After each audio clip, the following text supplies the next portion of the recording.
Welcome to a program featuring interviews of state and federal candidates, as well as the incumbents from districts served by Clatsop, Marion, Polk, Tillamook, and Yamhill counties. I'm Ruth McEwen, an advisory council member serving Northwest Senior and Disability Services Advisory Council. I want to welcome candidates, incumbents, and advisory council members to the 2022 Candidate Forum, which is sponsored by our Senior Advisory Council and our Disability Services Advisory Council. Northwest Senior and Disability Service is a local governmental organization that provides Medicaid, Oregon Project Independence, Older Americans Act, and grants-funded programs. The mission of the Northwest Senior and Disability Services is to promote dignity, independence, and health, honor choice, and empower people.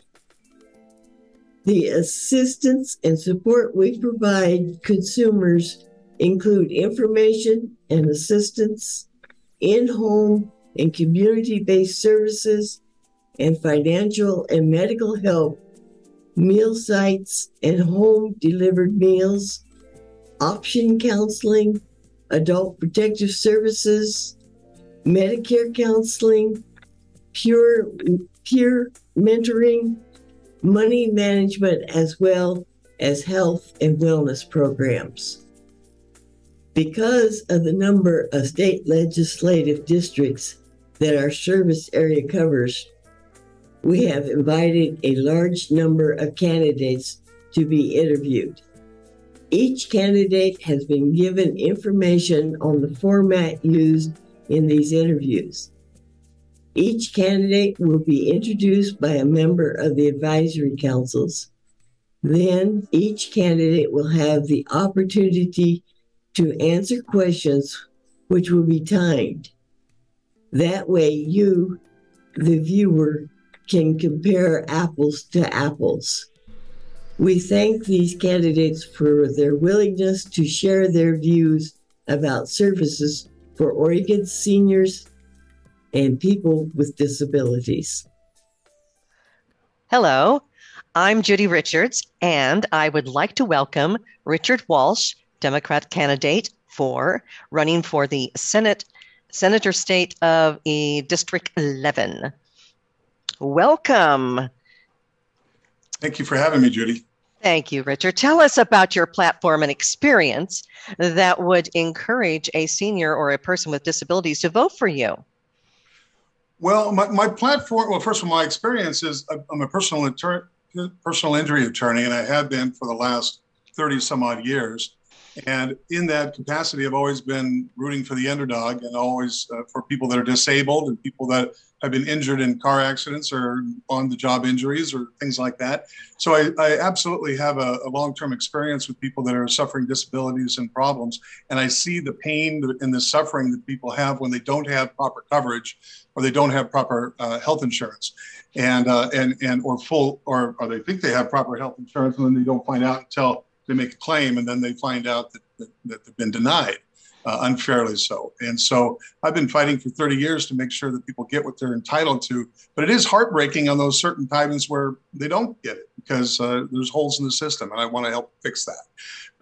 Anyway, my platform basically is kind of focused on those kind of issues. So healthcare for all, or as close to that as we can get it, is what I really want to focus on. Homelessness and housing affordability, caring for and prioritizing senior needs. This isn't something I just came up with for this meeting. If you look at my webpage, you'll see it's always been there. And I have a special place in my heart for that. And campaign finance reform, because I don't think we're going to get much of anything done if we can't take care of some of those problems. And so in terms of the special needs of seniors, what I mean by that is that we kind of prioritize. We do a good job of prioritizing the needs of kids. We do a pretty good job of prioritizing the needs of the poor, but we really haven't focused on prioritizing the needs of the senior. I ran into that on the Kaiser City Council where I was for 10 years. And we built parks and we got good resources for that. And then like we built a big toy, and then I looked at it when we were done. And even though we involved hundreds of people and it cost a lot of money and a lot of resources and we put things together, at the end of the day, it wasn't that great for seniors. Grandparents had trouble walking on the bark chips in order to go to the bench. They had trouble with the gravel trails that didn't accommodate their walkers and wheelchairs. So I started a new campaign to put in spongy surface on the playgrounds so that seniors could walk to the benches and be with their grandchildren in the big toy. And I've been working for the last several years to try to get a paved path all the way through the park so that people can use their walkers. Well, in addition to roller skates and everything else. And it just increases mobility. So I have been working on this for quite some time, and I'd like to continue doing it and take it to the next step. Thank you. Tell us about what you know about OPI and how it improves the life of our seniors and people with disabilities. Well, OPI is a fantastic program. No one program does everything by itself, but the Oregon Project for Independence is a good program. It does do a lot of funding with housekeeping and laundry, and I understand it does some meals and shopping and some consultations and medical management, things like that. And I think that those are all essential, along with the services that Northwest Disability Services do as well. It allows people to stay home. And I do see, as a personal injury attorney, again, I see people with injuries and disabilities every day. And it's very important to keep them with their loved ones and with their community and with what they're comfortable with. And they need help. You can't, it's very important to keep good meals. It's very important to do all those things. So I definitely would prioritize that program. I see a lot of pain when people separate from their families in order to get care, and it's often mentally as well as physically not advantageous to anybody, and it's more expensive. Mm-hmm. Well, how would you prioritize state funding, including funding that is matched with federal funds, such as Medicaid, for services to an increasing senior and people with disabilities population? Well, I kind of have, there's like I said before, for the non-medical needs, I think we can do a lot of matching. I did that. We did some impossible grants. We got millions of dollars for parks and things like that by matching and leveraging money. And I've done that. And I know that that's important. And I know to prioritize those things that not only help the other demographics, but also the seniors. And that's very important. Things like that people don't think about, just more benches, more smooth surfaces, more drinking fountains, or quite frankly, what is really be cool is just to have some tables where people can play checkers, or like we did in the old days, maybe some horseshoe rings, some things that we can start prioritizing again, maybe cornhole, the things that aren't that expensive, but we can start to implement into our parks. It's not all about soccer and basketball and baseball, although those are important too. And I have supported those and I will continue to do so. We can't lose sight that parks are for everybody and not just one group. Anyway, so that's for that. For the medical part, I think that I'm all for Oregon Health Plan for All. And that kind of takes care of a lot of the gaps and a lot of the problems that people suffer from currently under the current system. But if we can't do everybody, and I know there's realities and it's very expensive, I am going to try. And I think we can do it. I think we can. I think there's a lot of things we can do that haven't been tried. And I want to give it my best shot. But let's say that we can't do it all. I think that we need to do the next major block, rather than just going up the income scale to 400% of poverty and 500%, 600%. I think the next major block that needs to be covered with Oregon Health Plan is seniors, people on Medicare, because it is ridiculous the way we currently have all these gaps. You have to take classes in order to really navigate the Medicare system. And there are people doing TikToks on it, and there are people doing all kinds of things, trying to educate people about how to do your Advantage plan, or what kind of plan you need to do for this or for that, and how much money it's going to cost. It's crazy. And when I went door to door, knocking door to door for people, one of the things that I heard a lot of was how unfair it is that seniors who have worked their entire lives and have saved up resources in order to take care of themselves in their older years lose it all because they go to the doctor and because they have a medical condition. And how unfair it is that they have to deal with all these copays and everything else when they paid into the system for Medicare their whole lives. And yet other people, I don't have anything, I think everyone should be covered. But when you compare that to people that are, 19-year-old healthy people that are, need health insurance, we give them everything. We give them all the benefits, no copays, no deductibles. Oregon Health Plan is very generous, and it's a great plan, and I like it, and I wouldn't want to take it away from anyone. But why are the seniors having to deal with all this stuff when they paid into the system, take care of themselves, and the others aren't? And I think that we need to kind of make it an Oregon Health Plan model without restriction with the income thing, because I know seniors, they complain to me that, and I totally get it, they want to take a job. But let's say that job is a consulting job and it pays $8,000 or $10,000. Boom, they're disqualified from the Oregon Health Plan. That may be the only income they get for the entire year. But there's no way to really take care of those situations. If you got a regular job, you got a paycheck and it pays you $5,000 a month, and maybe you can make it a month, maybe you can make it 2 months, maybe you can make it 3, but you have a very heightened need for savings and to get out of debt when you're in the 65 plus category. A much higher net need than you would have if you're 19 and you have your whole future ahead of you and you're healthy. So I think that we really need to make that the next block. It avoids the complexity. You don't have to take classes. Everything's covered that's not covered by Medicare. And it's cheaper because you're not paying for the whole package. You're just paying for basically the supplemental plans and the dental plans and the other kind of things to supplement what they're already getting with Medicare. But why do seniors have to put up with all that? Why can't we just have a coverage for people on Medicare that they can finally take a deep breath and relax and know that they're going to be taken care of? That's the next block that we need to take care of. So anyway, that I could go on and on, but I say I only have 6 minutes. Well, thank you. The next question is, during this time of increased risk of homelessness and food insecurities, what will you do on a state level so that seniors and people with disabilities no longer face the lack of accessible, affordable housing and receive appropriate nutrition? So those are kind of two issues, nutrition and housing. They're both huge issues, and they both. And let me talk about nutrition first. I am a big fan of the senior meal sites and the home delivery programs. I used to deliver Meals on Wheels when I was young, and I know the importance of getting meals to people. And like I said earlier, when you're disabled or when you're injured, you need well prepared meals. You can't just have fast food. That would be very detrimental to your health. So I am very much in favor of those programs. And like I said, I'm down to 5 minutes, so I'll leave it at that. But I'm very supportive of those programs. On housing, there's two problems with that too. You got the homelessness issue, the unsheltered population issue, and if you go to my webpage, you'll see that what I'm really focused on to get the immediate need to get people out from in front of the businesses and into shelter that's safe, where you can lock the door and put your things inside. That's a micro shelter solution, and I've been working with a nonprofit group. It's called Church in the Park here in Salem area, and they provide this micro shelter and also security and also the fence and also the things we need to have a sustainable and effective way to get people off the street and into a transitional shelter so that they can then go on. You really just can't get a job if you're trying to push your shopping cart to your job site and you're wearing dirty clothes and you haven't had a bath in a while.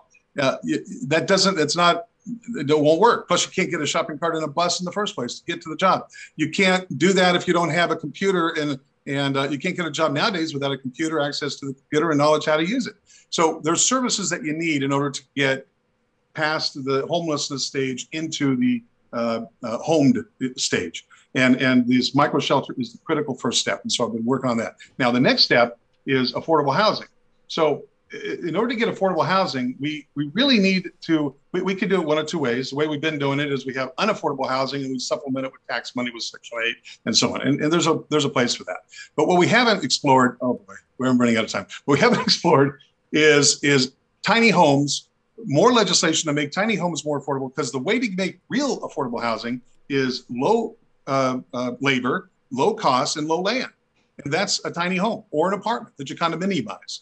So I think that what you can do is we can have legislation to allow for more privately owned land, little pieces of land where people can own it, like in a mobile home park or in a tiny home where people can afford it. So if you get your house price, these things with the land, if you really take the full value, they're they're like $300 a month, when you figure it all out. That's very affordable, but it won't work unless we allow for banks to loan on things like that. And for kind of minimized apartments or for tiny homes, we really don't have a good effective system for that, especially if you don't make a really good income. So what we need is lending as well. We need the ability to lend. And the state bank that we're going to probably need anyway in order to take care of the marijuana money.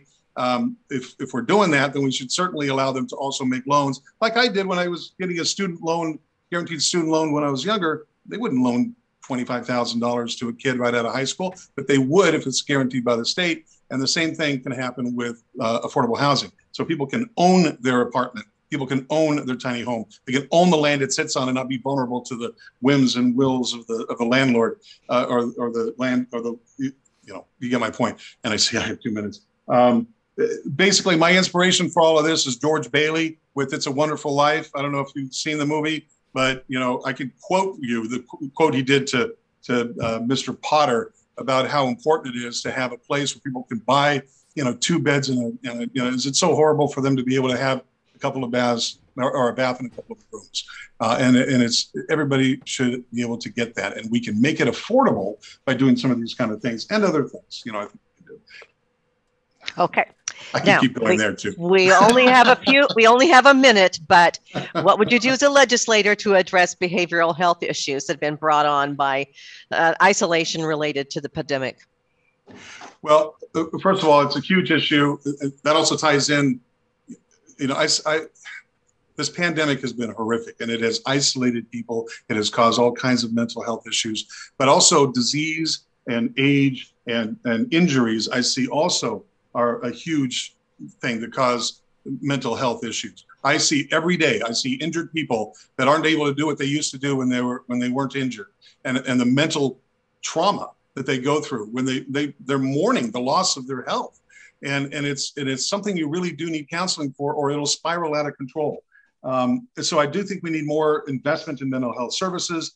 I do think that we also need to invest in life activities, like I said before, the paths in the park and all those different things we can do to make everybody, regardless of age, regardless of economic status, to enjoy life. Let's have libraries, let's have parks, let's have things that people can enjoy life with.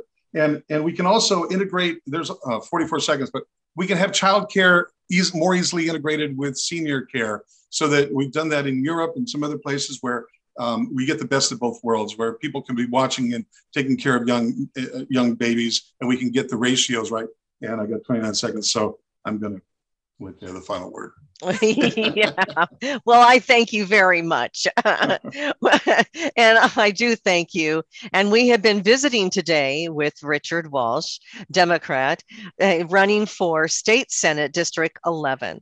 Thank you for joining us today for this interview with Richard Walsh. And again, he is running for District 11 State Senate. And I thank you for today's interview. It was a pleasure.